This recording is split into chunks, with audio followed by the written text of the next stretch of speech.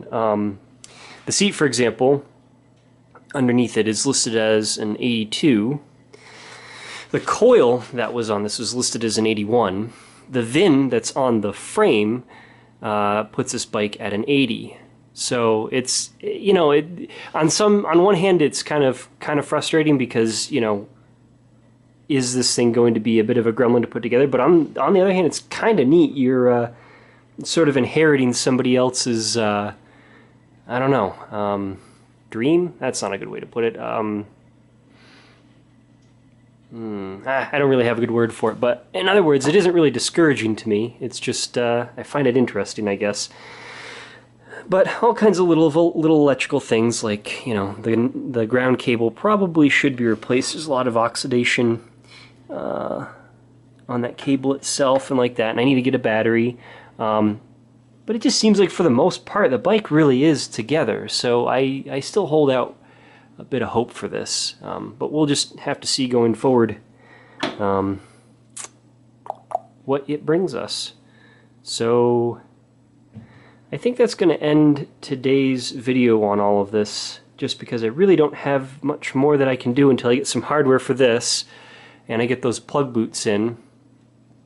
Because once I do that, I can get the carburetor hooked up, I can get the coil done, get spark plugs for it, and I can run either the new tank or an auxiliary tank, and if I get a battery, we can fire this up and see what happens. So yeah, until next time. Well, just kidding, I guess.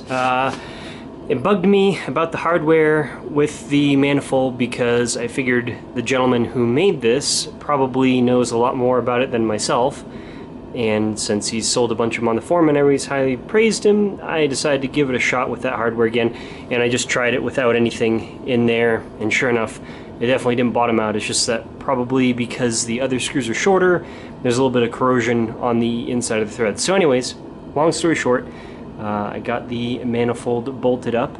It's not completely tight or anything yet, and I actually probably will remove the washer on the other side as the washer hits the weld on that side of the manifold, so I like to have a better seat on that bolt. So, but for now, I'm going to throw that on there, and I'm going to throw the carburetor on there and the air filter and see if it all fits. Be right back. Houston, we have a problem. I don't think that is going to work. So, gonna have to get creative here, I guess. I will peruse the forums and see if anybody else has come up with a solution for this. Probably should have measured it, but I'm not sure I would have really come up with this. So I think the biggest reason we're running into this is because the popular bike in the forums is the plain old KZ440, not the LTD model.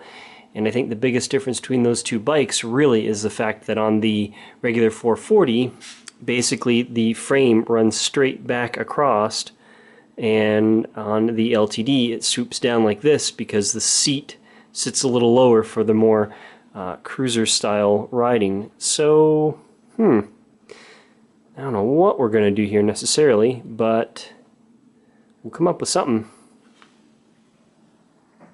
I guess I am going to end it here. Really don't have much more I can do. Until next time.